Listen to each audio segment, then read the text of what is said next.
Presentaremos el directo de nuestro disco Chaos Total Cell. El álbum cobrará vida con la ayuda de los artistas Voltron, con el diseño de luces de Oscilla y con visuales hechos con inteligencia artificial que surgen de un experimento colaborativo con CREA, que es una comunidad y una empresa especializada en los usos de la IA generativa. Tendrá una puesta en escena frágil y contundente a la vez. Podremos decir que es un show de contrastes.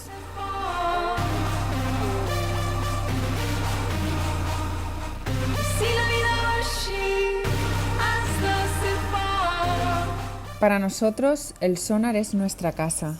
De hecho, la primera vez que tocamos en el Sonar fue exactamente en este mismo sitio en el que actuaremos este año, el escenario de Complex+D.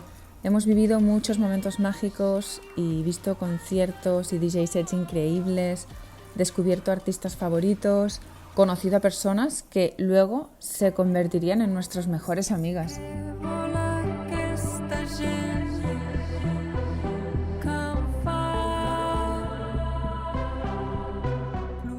Siempre han estado muy conectados a la escena electrónica nacional y han apostado y ayudado a impulsar artistas emergentes dentro de este ecosistema y a darles visibilidad.